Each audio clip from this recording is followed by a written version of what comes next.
We're in a 1999 Caterham. I've got Mr. Martin.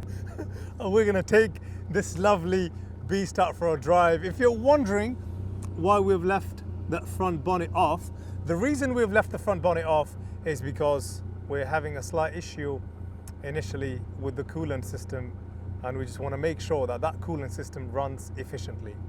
And now we're ready to rock and roll and put this through its paces.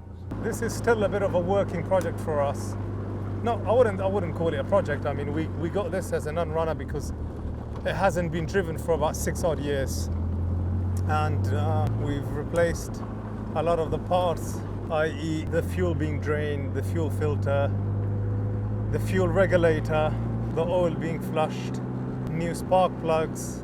I mean, anything and everything you could think of. Drained the coolant twice, the brake fluid. This was like a full-on recommissioning of this car. I won't go crazy because even at 70 miles an hour, without the side panels, it's really windy.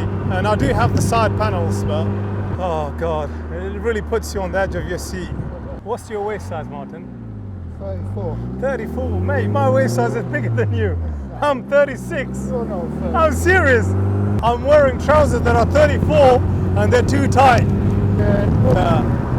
So the reason I was asking you for your waist size is I was curious, what's the largest waist size can fit in these seats?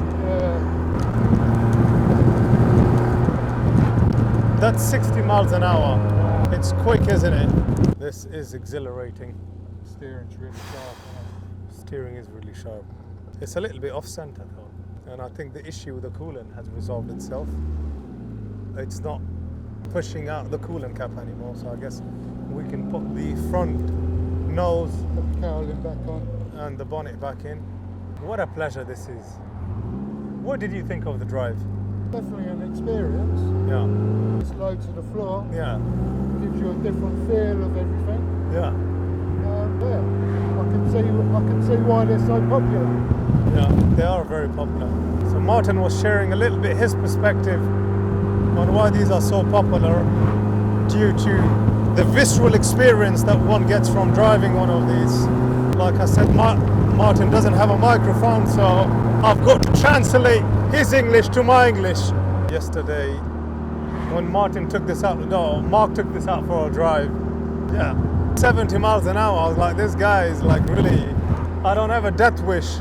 The side panels really insulates you really well. Makes a difference. Big time over here. But also today is particularly windy as well. It's really windy. This is probably like experiencing a 50s or a 60s F1 car when you think about it. And you could experience that at 20 grand. You need to find the small bolts just so we can put the doors back on. I wonder how we're on this sort of off-road to our barn, what the clearance is. Can't be a lot, can it? It really can't. Perfect. I know, it's not. That's my cousin Mo. I don't know if he can be seen. Mom, just look in the camera right here. We're doing a video. And if you guys are curious what language we're speaking Pashto. This language is about 7,000 years old.